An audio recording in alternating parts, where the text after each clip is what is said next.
purple and gold? Are you ready to hoist the colors? Now, time for the most in-depth look at the world of ECU athletics. Welcome in to Hoist the Colors with your host, Stephen Igo on 94.3 The Game. Watch the show live on Facebook and at 943thegame.com. Now, here's your host, Stephen Igo. All right, welcome in. Hoist the Colors on a Wednesday. It is April 2nd. April Fools is behind us, and we are moving into the heart of the spring. Plenty of pollen out across the state of North Carolina and across Greenville. We're live on YouTube and Facebook. Just tweeted out those links. East Carolina with a huge win over UNC Wilmington last night on the road. 10 innings, Alex Boucher's grand slam. The big difference in that game. We'll break that down and more. If you got a question, a comment, a concern, drop it in the chat on YouTube or Facebook, and we'll get to that over the course of the next hour. Philip Pilkington is behind the glass.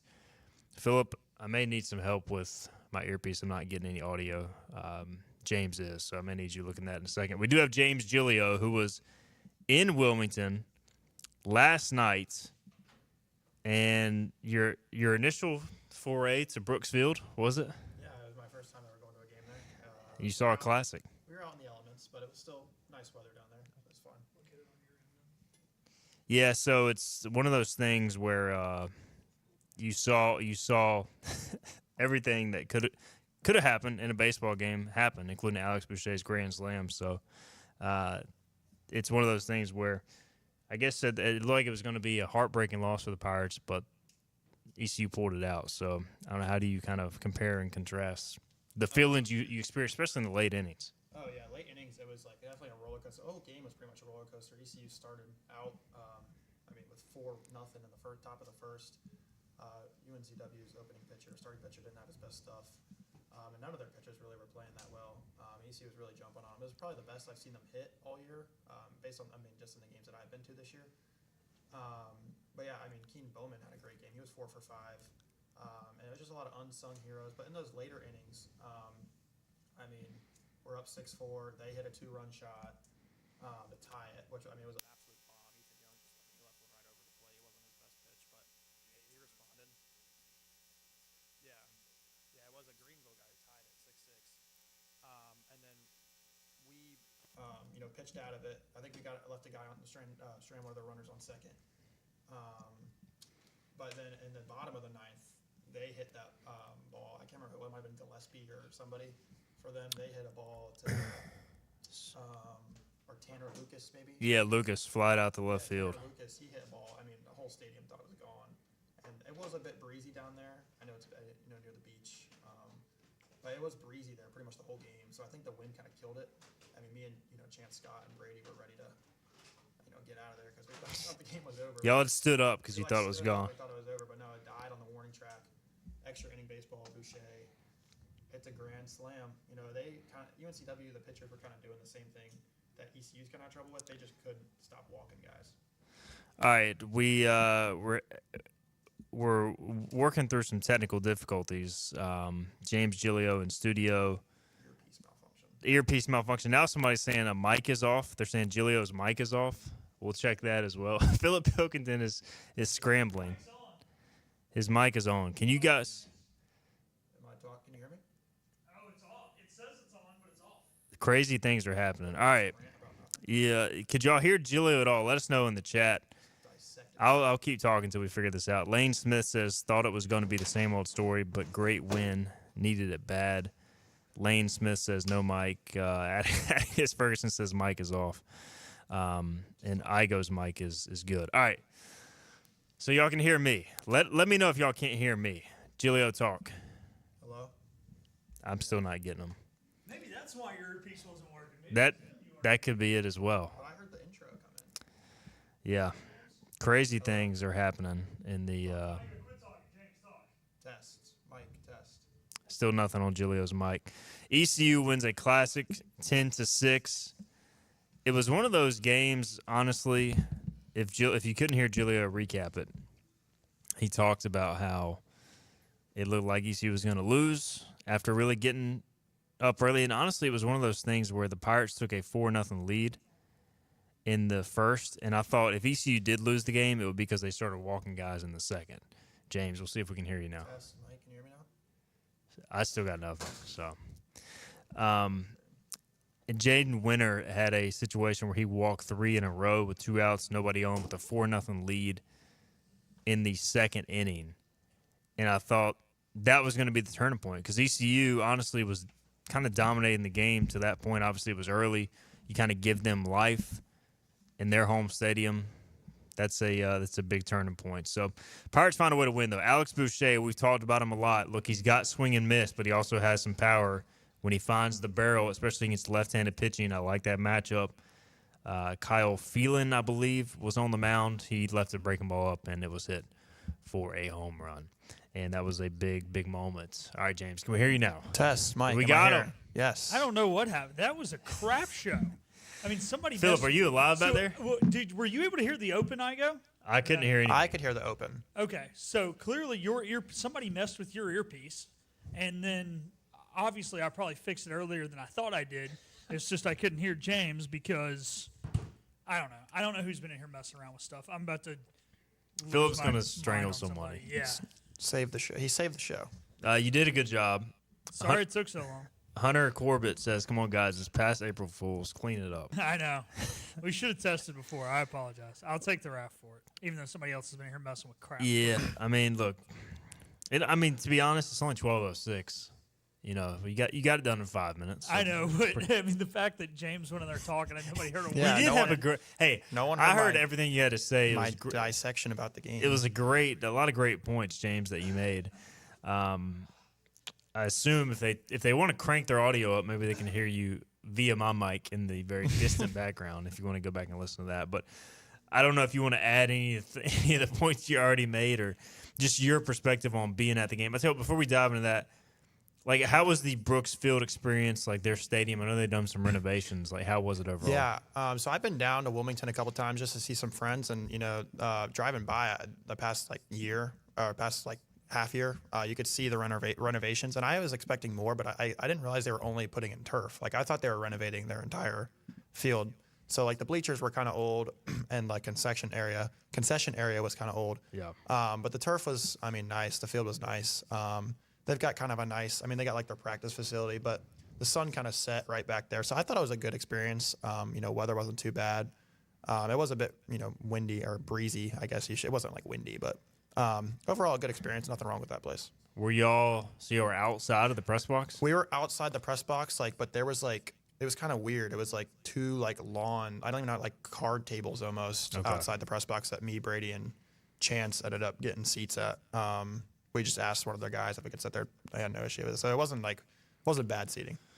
So there is your Brooksfield experience, and now the game as well. John says they could hear you a little bit through my mic. So the Pirates found a way to win. Y'all talked to Cliff Godwin after the game, so I won't ask you to recap every single thing you said. But how was Cliff post-game? And, it's always tough to win in Wilmington. Doesn't matter if ECU is good, bad. Doesn't matter if UNCW is good, bad. It's just that place gives off weird baseball vibes. I don't know how to explain it. Yeah, UNCW, I feel like it's a weird matchup. Yeah. Teams that are I guess you technically are rivals, but, don't play in a lot of things. But Cliff did mention that it was a good win. He seemed really happy about the win. He mentioned, we asked him about, playing another game today. I guess they do play Elon at home today. Quick turnaround. He said they're going to, they said they're going to celebrate it on the bus ride home, and then they're going to get right back to work. But he seemed in a happy mood, I would say. And as he should. It was a good win. The team really needed it. And it was a roller coaster game, a game that I felt like they usually lose, or at least this season. And they ended up pulling out with the win. Yeah, I was going to mention that these last two of the last three games, or really you could even say three of the last three to an extent, because Rice was mounting a comeback and ECU closed them out on Sunday. But you look at Saturday's game, yeah, Rice is bad, but at the same time, that's a game ECU has lost a lot to this point, to this season, losing late.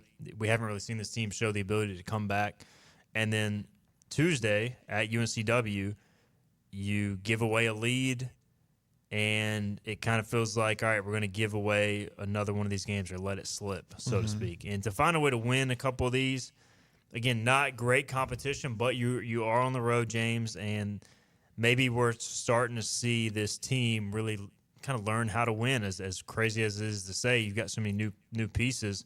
I think we may be seeing that maturation process happening. Yeah, I mean, honestly, like I said, felt like these are the kind of games that they've just been losing down the stretch. These games that they're just, not holding on to, or, like really going back to the first game that comes to mind is Campbell, I guess you could say, because, I was at that game, in a game where it just felt like, they lost by 1 run, and they gave up 2 runs in, like, the 8th inning. But, yeah, these midweek games are tough. Losing, to Duke, already lost to UNC Wilmington once. But, yeah, these midweek games are tough. But I think this is I think this could be I don't want to say a season-changing win, because, it was just a midweek game. Right. Let's hold the horses a little bit. But it's definitely a step in the right direction. Elon's not a very good team, so I expect them to win today. But it will be interesting to see, how they play. They still have 2 games versus State. Still have another one versus UNC Wilmington. So those are the kind of games that I'll be really intrigued to see how they play, and see if they can do what they did last night. All right, Philip Hilkinen is back behind the glass. He's settled in now. Have you caught your breath, man? Well, yeah, I would have realized the James thing had Igo's earpiece been working, but because I was out there, I couldn't see that James's stuff wasn't working.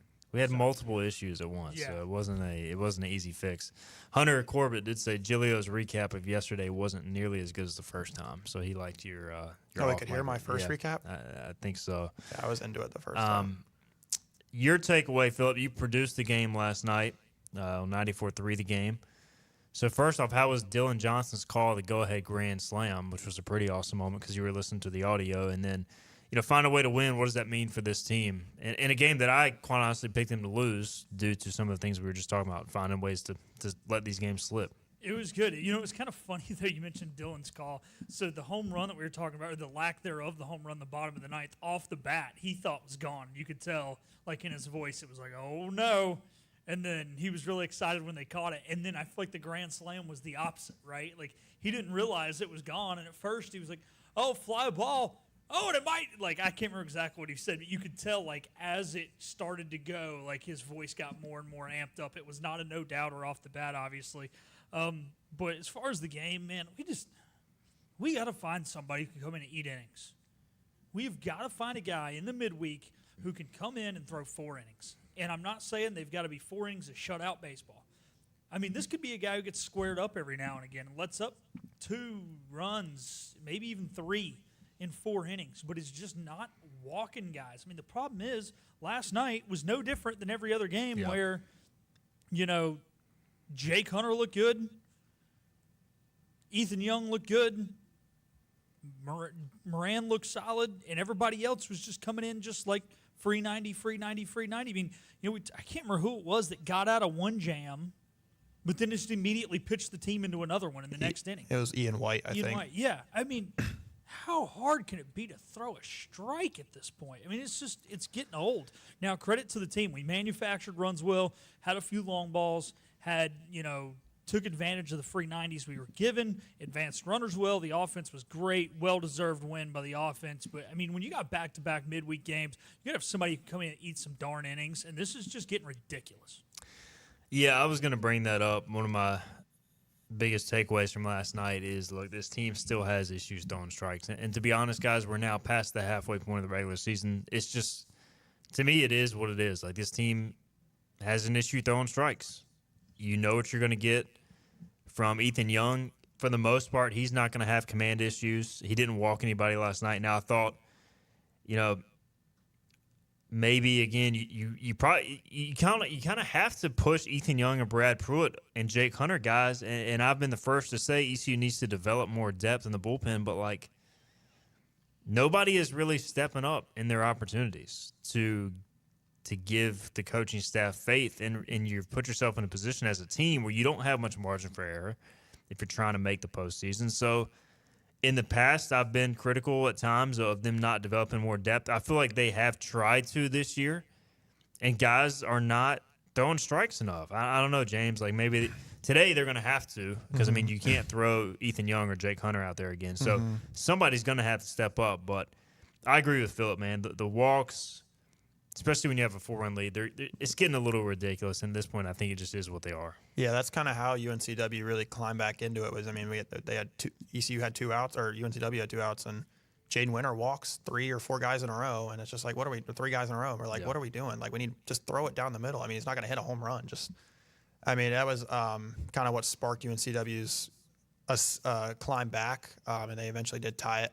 But I just kept thinking, like you said, I mean, if they got out of that inning, I don't even know if they would have came back. We would have needed Boucher's extra innings heroics. But yeah, and they need a guy to step up. I'll be interested to see tonight. I'll really look for a guy to see somebody who can go three solid innings of baseball. Right. It doesn't have to be like 3 shutout innings, like we're just retiring guys left and right. I mean, you're giving up a hit. I mean, even maybe a run, just something where it's not like 3 innings, 2 runs. I'll take right now. Exactly. No I mean, as long as we're not giving free passes, and then like it's just somebody that can come in, throw some strikes, get some ground outs, force some pop outs. I mean, you need someone to step up big right now. Yeah, Elon tonight. Maybe we see Bradley Zayak get another shot. He's a younger pitcher who'd started some this year, hasn't pitched in a while. Gabe Beschloss is another freshman. Just go out there and throw strikes and see what happens, and hopefully the offense brings some bats as well. East Carolina again wins at UNCW 10-6. They have now won 12 of 14.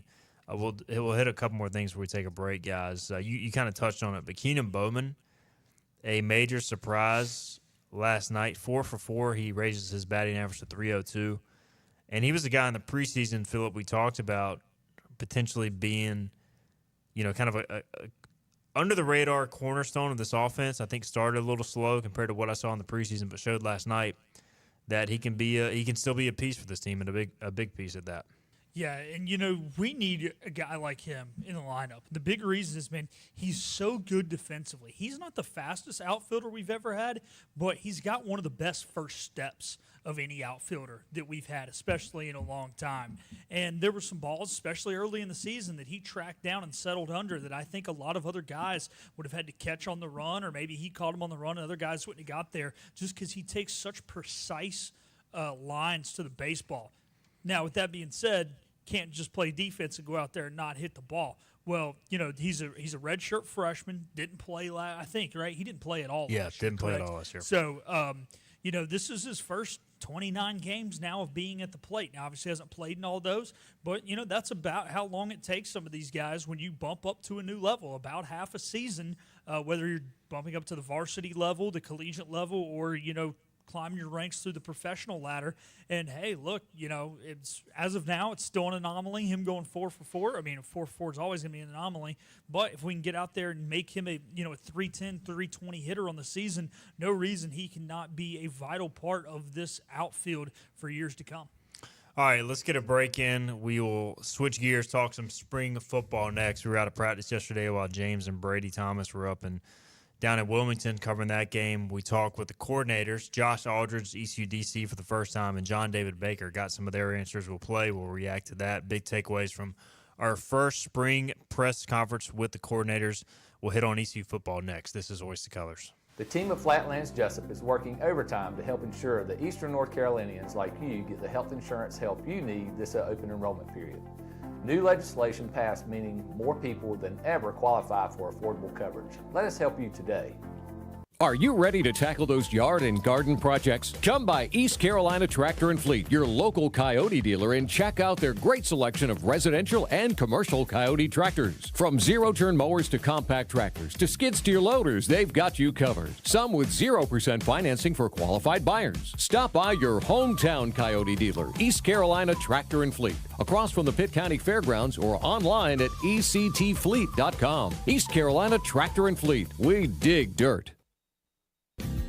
Big tax credits are back. Get a 30% tax credit, up to $2,000 off your new Mitsubishi electric heat pump install. Let Comfort Master help you take advantage of the tax credits with a qualifying Mitsubishi electric ducted heat pump or non-ducted Mitsubishi electric mini splits. Mitsubishi electric mini splits are ideal for bonus rooms, garages, or sunrooms. If you need a new HVAC unit, call Comfort Master today. Call Comfort Master. Call Comfort Master. The best burgers around. Everyone loves a thick, juicy, and fresh burger. Tiebreakers in Greenville, plus the all-new Tiebreakers in Winterville. 2 real burgers, better than anybody. So don't just go to any burger-themed restaurant chain. It's time to break the chain and eat local. Tiebreakers, real burgers at its best. Everybody loves burgers. You know what the problem is with standard belts? Usually you have to choose between too tight or the opposite, too loose. But with Anson Belt and Buckle, you don't have to choose. We got rid of the holes and instead have a track system designed for micro-adjustability. That way you can enjoy a perfect fit every time. Anson Belt and Buckle. Find your perfect fit today.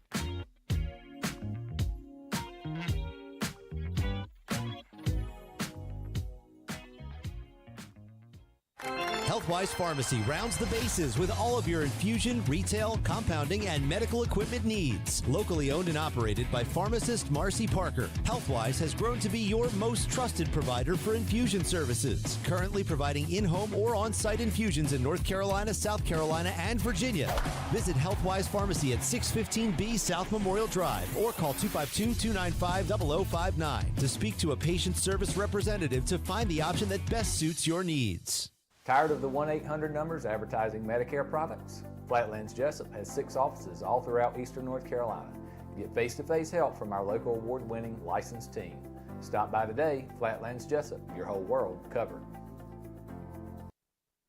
The Pirates play here. Arr! This is Hoist the Colors Radio with Steve and Igo. Yes! That was so good! On 94.3, The Game. All right, welcome back in. Hoist the Colors on a Wednesday. It's April 2nd. Pirates win at UNC Wilmington 10-6 in a big baseball game to improve the 19-10. We discussed that in our first segment. James Giglio in studio, Philip Hooken in producing. We'll switch gears now, talk some spring football. Was out of practice yesterday, by the way. You can check it out now, hoistthecolors.net. We're running a 50% off annual VIP membership sale. We've got our VIP practice reports, position battles starting to really take place. You can see the depth chart solidifying. So check that out, hoistthecolors.net, and you can sign up now to get all the in-depth practice scoop. We also talked with the coordinators, ECU OC John David Baker and the new defensive coordinator, Josh Aldridge. So we'll play a couple of cuts from that. We'll react to it, also give our biggest takeaways. We'll start with a cut. Philip, we'll start with, I asked JDB at the end of his press conference. There was some buzz out there about him taking the Virginia Tech job or at least being a candidate. He chose to come back. So let's hear what JDB said about why he chose to come back this year. You know, the biggest thing for me is it's rare. It's so rare in our profession and what we do that you get to do exactly what you want to do with the people you want to do it with. And I have that here. I love working for Blake Harrell, first and foremost. I love working at East Carolina. But I love my staff, and I love the guys that are around me. And a lot of them are guys that I've known for, a long time. I've spent every day with Hunter McKay for the last 3 or 4 years from Ole Miss to here. I've known Matt Maddox since 2014.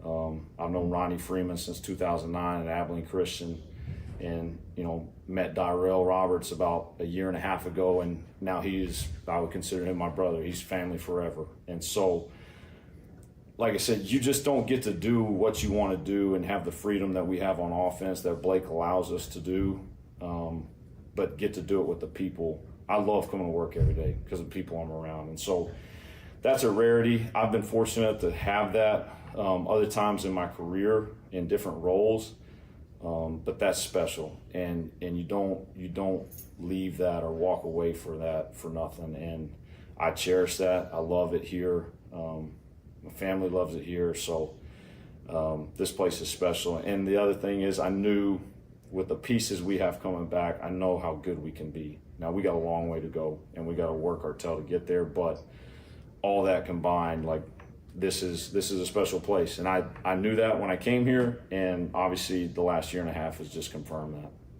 All right, there's John David Baker, ECU offensive coordinator. explaining why he's back at ECU, signed a 2-year deal, new 2-year deal. He had an original 2-year contract when he took the job last year.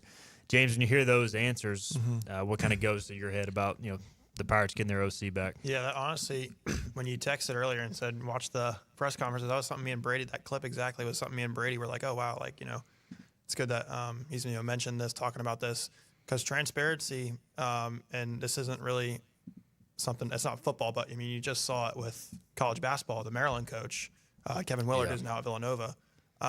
It's a different scenario, but there's not a lot of transparency in college sports anymore. A lot of coaches will jump the second the season's over. But you saw it with Will Wade. Will Wade was very transparent about it, but he also his news got broken before their season was even over. And he still coached a tournament game. So transparency, I think, in college sports has become rare, and it's just good to see him talk about it. And it's honestly, it's just refreshing to see. Real quick, whose fault was that the news got broke early? My father. Hey, when you get a scoop, you got to let it rip. I know. I'm just giving it back. ECU guys, the numbers are pretty startling. In 2023, ECU averaged 17.3 points per game in the 2-win season. Last year, 32 points per game. That is nearly a doubling that amount. Yardage per game, in 2023, ECU averaged 277.3 yards per game.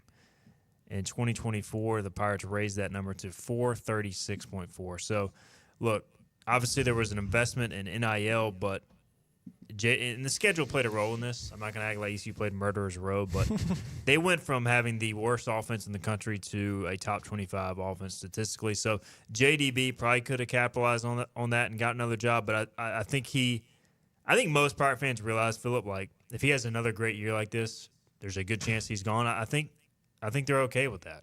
And honestly, I think it is what it is. That's college sports now. Yeah, you got to be a farm system, right? Both with players and with coaches. Until you are Alabama, you're a farm system for Alabama. So you'll take guys getting poached. You don't want to see guys get fired. That means you're being successful. And look, he could have easily made this some short kind of BS statement, right? That was 1 minute and 47 seconds long. That shows you how genuinely he meant it. And the fact that he also could have just casually said this out of nowhere. But no, he legit had an offer to go to an ACC school. This wasn't like he was, hey, there were ramblings about me going somewhere. No, I like it here. No, that wasn't like just crap, right? Like he legit, from what we understand, could have interviewed for jobs, legit had opportunities to go to bigger and better things. And he legit chose to stay, which proves everything that he just said is true. But like you said, eventually you get there's a X amount that knocks on the door that eventually you got to take that opportunity and run with it. Yep, it's got to be the right situation. And VT, to be honest, he just took a job last year at ECU where the head coach was in the hot seat. It just so happened that head coach got fired, and then the staff got a promotion. If he goes to VT and they struggle, he could be in the same situation where Brent Pry gets fired. Let's play his other cut as well. This was the first question of the press conference, and it kind of goes with this to an extent. I asked just how do you compare and contrast this time last year to now as a first-time play caller and now kind of knowing what he's getting into in year two?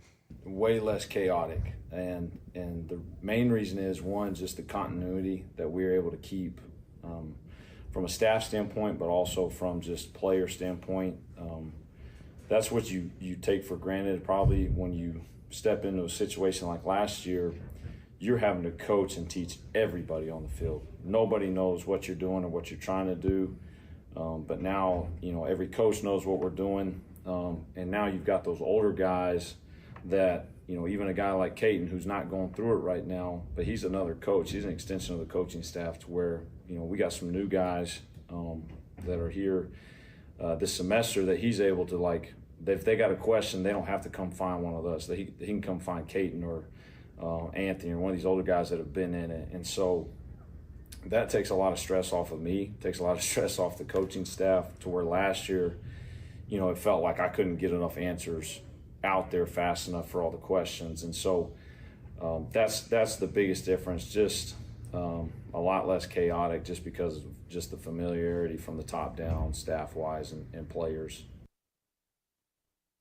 Coordinator John David Baker talking about how different it is year 2 compared to year 1. And, yeah, just being out of practice, you can really tell the difference. Not that it was ever, like, frantic last year, but certainly the offense just seems more in tune with what's going on. It helps to have experience back at quarterback with Caden Hauser, obviously, and Jake Garcia right now running with the ones as Hauser's rehabbing his wrist. James, did you have any other takeaways from JDB or anything as you listened to the press conference? Yeah, I mean, that clip specifically, another thing that me and Brady noted on the car ride home today was, it does seem more relaxed, based on that press conference. Towards the end of the year, last year, the offense seemed to click more. It just seemed he was in more of control of what was being ran on offense. And I think that's really, I think that really relaxes him. I mean, I might be wrong there, but it seems like it. I think his answer to the other question where he was like, the freedom Blake allows you to have on offense kind of speaks to that too. Yeah, that's what I was getting at. I mean, honestly, I think Blake allows more freedom on offense than maybe Mike Houston would have. Even though, he was only offensive coordinator at Houston for 5 games, pretty much. But yeah, it seems like he has a lot more freedom, a lot more opportunity to do what he wants to do on offense. What about you, Philip? Anything else stand out from talking with JDB or anything you heard? I'll be honest with you, got posted last night right about the time, we were going on air for Phillip, baseball. Come on. I know. Messing with you. So I haven't had a chance to listen to the whole thing. But, man, kind of what James was saying about the freedom, right? Look, I do think the head coach and what the head coach says goes, but you do like the coordinators to have the freedom to coordinate, and especially when you have a defensive-minded head coach with an offense, right? Obviously, Coach Harrell, Coach Houston have never coached offense at the collegiate level, and it's a lot different. I know maybe Coach Logan had a little bit different philosophy, but he was also always quarterback's coach, always an offense coordinator, so maybe it's a little different there. But, yeah, just allowing him to have the freedom to do what he needs to do. And, what he says about Caden could easily be over there on the side, just hanging out, having a good time, enjoying it. But the fact that he's very engaged proves how much Caden wants to win. Caden is unselfish. He cares about the team. It's not about him. And I think we're in a good spot. Just got to get the defense ready to go. We will hear from the ECU defensive coordinator, Josh Aldridge. We'll take a break and get to those. We've got a few cuts of him to play, and we will hit that on the other side. This is Hoist the Colors. Hey, it's Jim Wells again with Wells Roofing and Gutters here in the beautiful community of Lindale, Bedford. At Wells Roofing and Gutters, we believe in quality first, and that's why we use CertainTeed shingles, which are manufactured in Oxford, North Carolina, a local company. In the event you ever do have a claim or a problem with your roof system, they're local and they come and take care of us in a timely manner. We could leave off some accessories and we could certainly save money, but we believe at Wells Roofing and Gutters in installing the correct way per manufacturer requirements, and we warranty your roof both in-house and also with our supplier, who is CertainTeed. For a job Wells done, no shortcuts taken, and a good quality job on your home, give us a call today, 252-227-8403. We also offer financing, 12 months, no interest, no payments. This is about you, your family, and the health of all who live in Eastern North Carolina. This is about the transformation of a health system into something more powerful and more human. About creating new ways to treat disease and keep you well. This is about ECU Health, which is to say, it's really all about you. ECU Health. Minds, hearts, purpose.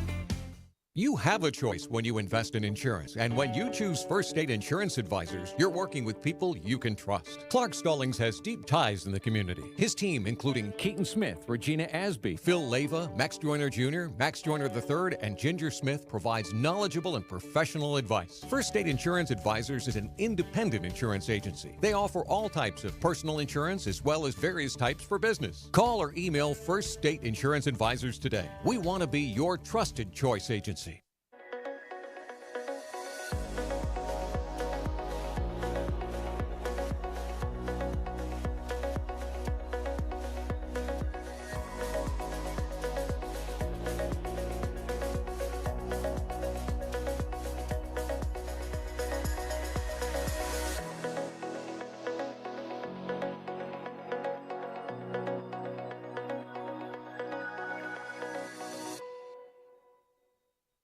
Other restaurants claim their food is fresh and fast, but are they friendly? At Moore's, you're treated like family the minute you walk into their doors. With locations in Winterville, New Bern, Swansboro, Morehead City, and Jacksonville. We've been practicing what we preach since 1945. At Moore's, our barbecue is slow cooked and smoked over real wood daily until it's so tender it's falling off the bone. Combined with our fresh chicken, cooked to order seafood, and homemade fixins, we're sure you'll agree. If it's not Moore's, it's less. Here there be pirates. Back to Hoist the Colors with Steve and I Go. How good is this? On 94.3 The Game.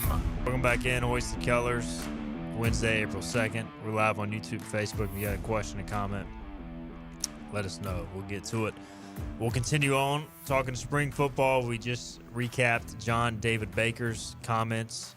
James Giglio in studio, Philip Bilkinen alongside. Let's hear from ECU defensive coordinator Josh Aldridge. He is in the shoes that JDB was in last year, coming in as a first-year coordinator. Now, he's been a coordinator before, first year at ECU this time, but he's coordinated defense at Liberty, so he's familiar with how the process works. But he was asked his number one priority coming into spring camp. Let's hear from Josh Aldridge. I want to make sure the standard's upheld in terms of how we prepare and how we practice. And then from my standpoint, just trying to evaluate what our guys are good at and, make sure that I am spearheading our defense to what that looks like. It goes back to Coach Harrell talks about it's about the players, right? Okay, as a coordinator, I think that's important too. Defense is a little different than offense, where I think on defense you need to be able to massage based on your personnel, whether you're more of a three-man front team or a four-man front team or a two-high or a one-high, whatever it may be. And we've got to be good enough coaches to where if our guys are really good at doing that, then we need to have enough answers to put them in the best situation and not just say this is what we do. We're trying to put a lot on them and evaluate what they can handle, but also evaluate what they're good at. All right, there's our first cut from Josh Aldridge, ECU DC, and I've noticed being out at practice, guys, Josh Aldridge is very intense, similar to Blake Harrell in a lot of ways, who was a intense defensive coordinator as well, but also energetic and player-friendly. Not that Aldridge isn't, because I've seen him chatting it up with players too, but he is as detail-oriented and as organized as any coordinator I've seen at ECU practice. He's on top of it, the minute details, both with his assistant coaches and his players. He's always on it. So that has stood out to me, and you can tell he's got a good vision for how his scheme is, and he's working through now, as he said, trying to figure out what pieces fit where. So I don't know if you have any takeaways from that specific answer, James, or just as you listen to Josh Aldridge, ECU new DC. Yeah, it was good. I haven't been out to practice to see what he's all about just yet, but it's good to hear. He's on top of things. He's gelling well with the players. He's making sure, things are going where they're supposed to go, even down to just the assistant coaches. But from that answer, and really from his presser in general, I watched it on the way home. A lot of intrigue on defense, I feel like, this year. Questions about where Sam Danko will play, Tegan Wilk, his return. Even this isn't really anything Josh Aldridge related, but what will Blake Harrell's input be on the defense? That's something to look out for. But I'm very excited about Josh Aldridge. I liked his history, coaching-wise. And I'm just really excited to see what he's going to bring to ECU next year. I think he's going to be very good. Speaking of Sam Danko, I asked him, and again, Philip, Joe, Sampson, and I, we've talked about Sam Danko more than any ECU defensive player. I've called him a unicorn, and I kind of asked, how do you figure out where he fits best? And here's his answer about that. Earlier, when I said about seeing what our players do best, I think of Sam probably first. You look out there, and last year I know they had Sam and Raheem playing the same position, and Jackson, and those three of our better players on defense, and just seeing how we can get them on the field at the same time and what that looks like, right? Okay. But Sam has had a good 4 days. It's obviously some newness for him, but he's the type that prepares the right way, and he's a great young man, and he's got a bright future at whatever position he plays. We'll see where Sam Danko ends up long term. Again, he is playing a lot of inside linebacker right now. Played the edge. He's played nickel in the past. So yeah, I'm with you, James. A lot of intrigue across the board. As look, I follow the recruiting portal. I feel like as closely as anybody. And there's already been a lot of position, I would say depth chart changes to the first few days of practice. So I don't know who are going to be the leaders of this defense. Like Tegan Wilkins, in a sense, makes sense because he's been here before, but he hasn't been with this defense with a lot of these players. So I think this is something we're just going to have to wait and see how it develops over the next 3-4 weeks and into the summer. Yeah, another thing he mentioned was, in that press conference was the interior D-line. He mentioned that there are some older guys, but they haven't played a lot. So he's really looking to see how they'll step up, not just on the field, but, in the locker room, mentoring some of younger guys.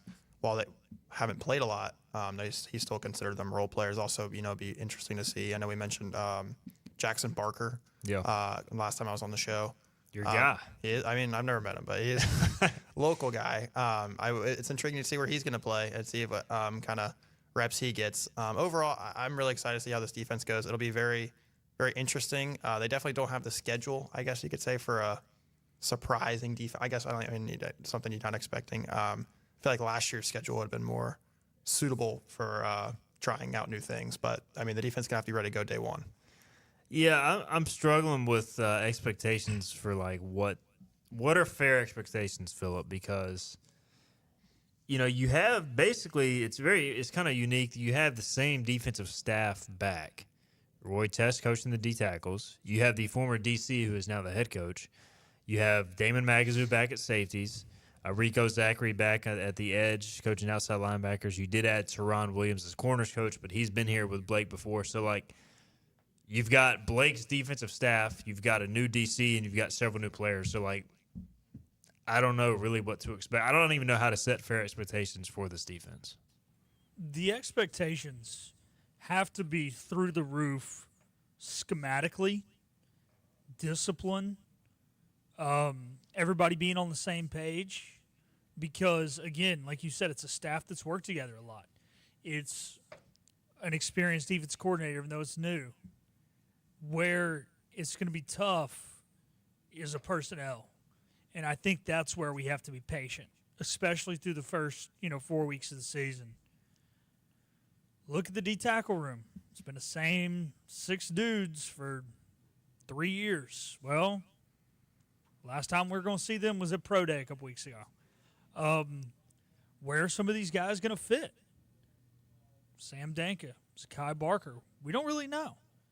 And the coaching staff doesn't really know until they get them out there and get them in a game. So I think from a mental standpoint, knowing where to be, going to the right place, the expectations have got to be the same as, a great defense that you think of. And from a personnel standpoint, there's going to be growing pains, but you want to see growth every week. And as long as that happens, I think you can be happy. It'll be interesting for sure, and I think the offense is going to have to bring it early in the season to the defense and catch up the speed. But as James said, you don't exactly open up with an easy game at NC State. You do get Campbell, but then you get at Coastal BYU. So they're going to have to be ready to go at least somewhat earlier. All right, I'll tell you what, let's get our final break in. We'll come back. You can hear the entire press conferences from Josh Aldridge and John David Baker, both on the Hoist the Colors social media pages, as well as 94.3 The Game YouTube, so check that out if you want to hear more. All right, we'll be right back. We'll talk some Final Four discussion. We will also get James Giglio's take on the Torpedo Bats because he is a Yankees fan. So we'll discuss that and more. This is Hoist the Colors. Hi, I'm D.R. Alligood. And I'm his daughter, Jessica. For 11 years, we have built quality driveways and parking lots for both your residential and commercial needs. We also offer free on-site quotes to have your custom driveways built the way you want. 252-946-1227. Your roof is a vital part of protecting your home and family from dangerous storms and hurricanes. At Assist Roofing, we install and maintain metal roofing that provides precise protection. Add value to your home while lowering utility costs with a fortified roof to last a lifetime. With 0% financing, grants, and Energy Star Green Roofing tax credit available. Call us to schedule a free consultation so you can weather any storm with confidence. Make every day electric on the Kawasaki Electro 20 electric balance bike. Maximize the fun with long run times, impressive top speed, and Kawasaki build quality. Easy adjustability and smooth handling make everyday riding more enjoyable. And the standard MTB type tires provide off-pavement capability. The Kawasaki Electro 20 is the electric balance bike that's built to rip. Go to Ron Ayers Motorsports, Memorial Drive north of the airport, Greenville. Your confidence makes everything look good. You see the world in vivid color, not black and white. Swing through your neighborhood Fantastic Sam's cut in color. And let our experienced stylists take you from everyday to extraordinary. Fantastic Sam's hair salons are locally owned and operated. Our full-service salons are conveniently located in Goldsboro, Kinston, Greenville, New Bern, Jacksonville, and Calabash. Stop in today at Fantastic Sam's, where the possibilities are endless. If you are interested in living longer and living stronger, Eastern Physical and Lifestyle Medicine is accepting new patients for a limited time. Finding a caring physician can be a challenge. Dr. Billy Smith is board certified in physical medicine and lifestyle medicine and has been practicing in the area for many years. Call for an appointment now to Eastern Physical and Lifestyle Medicine, 252-364-1108 in Greenville. That number again is 252-364-1108. Looking for a great deal on a new Nissan? At Greenville Nissan, we've got a great selection of new Nissans for under $30,000. The stylish Nissan Sentra, offering top-notch fuel economy. The Nissan Altima, known for its comfort and technology. The Nissan Kicks, the perfect combination with its compact design and performance. The Nissan Versa, delivering incredible value without compromising on features. And don't forget the Nissan Rogue, an award winner for 10 years in a row. Drive it home just for $22 down and $349 a month. Visit GreenvilleNissan.com today. Greenville Nissan, where we drive to serve. Hi, I'm D.R. Alligood. And I'm his daughter, Jessica. For 11 years, we have built quality driveways and parking lots for both your residential and commercial needs. We also offer free on-site quotes to have your custom driveways built the way you want. 252-946. To Hoist the Colors with Steve and Igo. Drink up for me, hearty yo-ho. On 94.3 The Game. All right, welcome back in. Final segment here.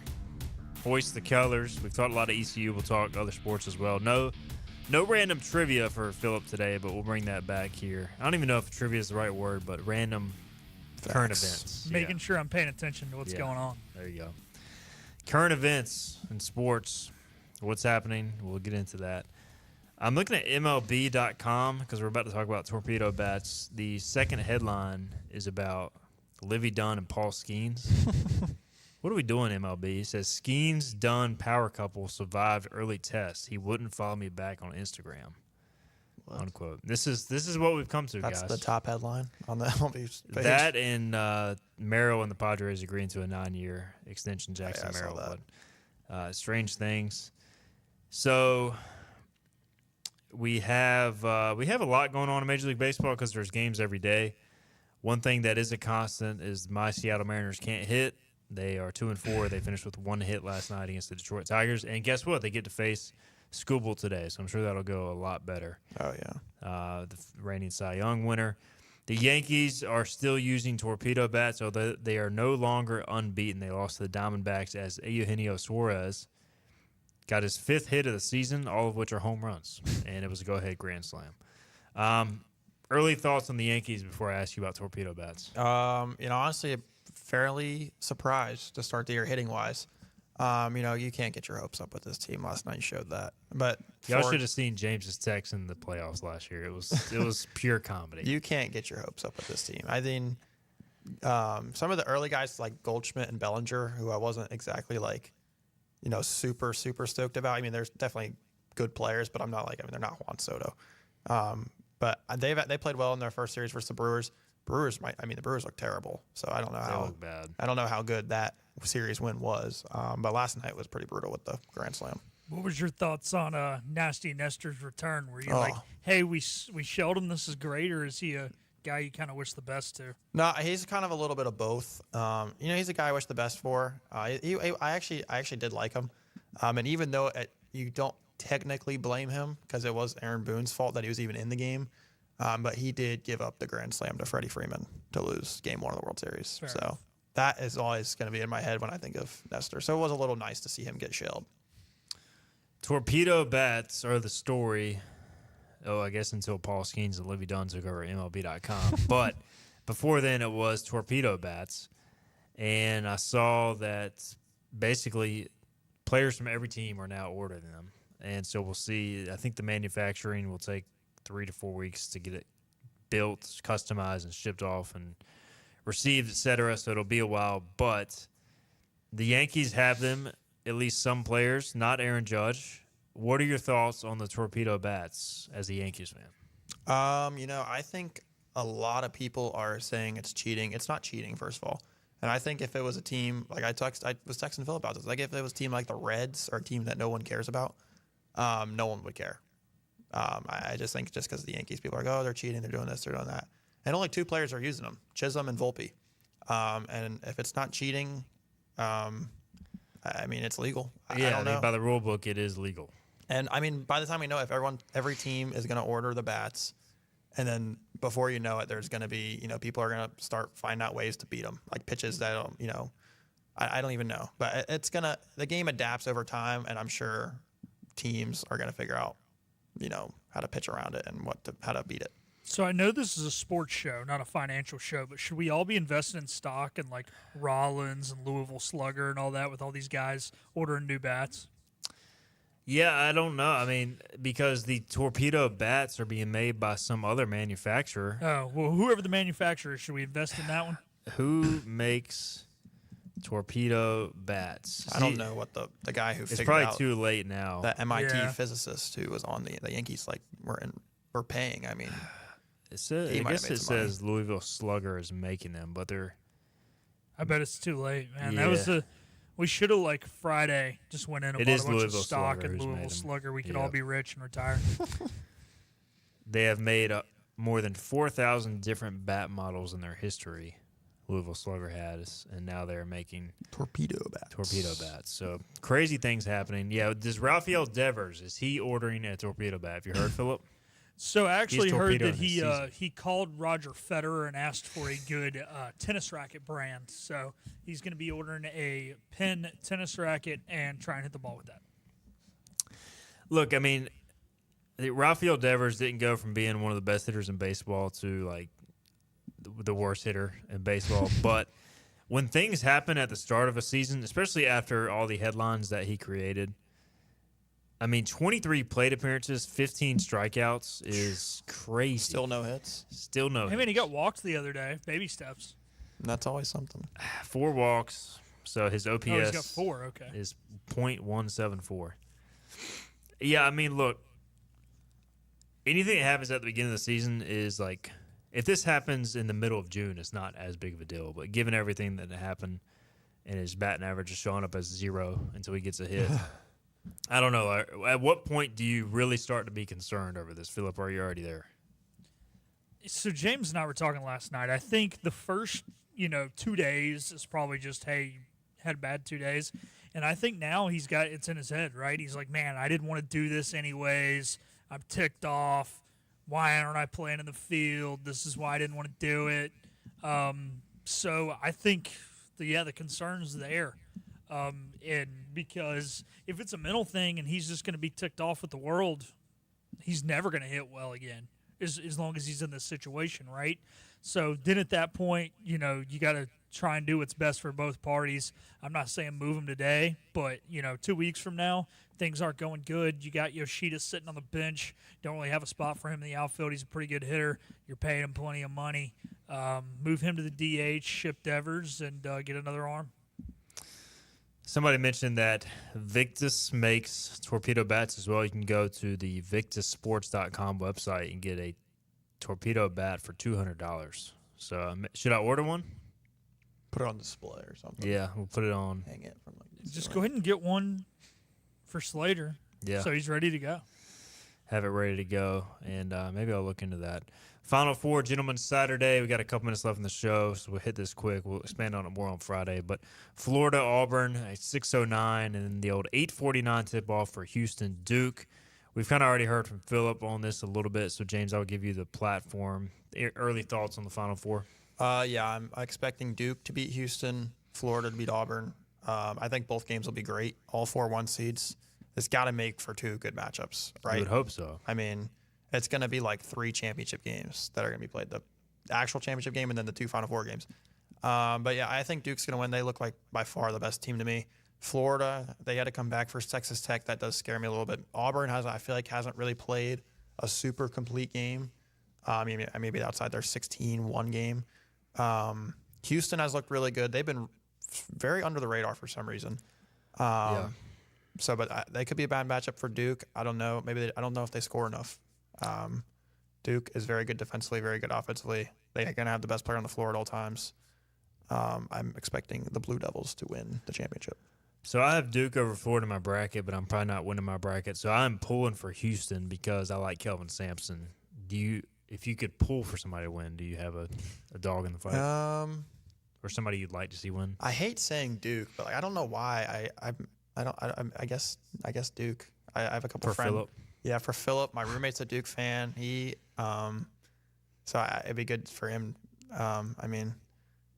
I guess Duke. I can't even believe I just said that. But Duke. That's kind of disgusting. Yeah, I know. I don't know why I want them to win. I mean, this is the best Duke team, maybe at least since '99. I have been saying that too. So I think me promoting them all year, because I've been saying that this is the best Duke team in the last easily 10 years.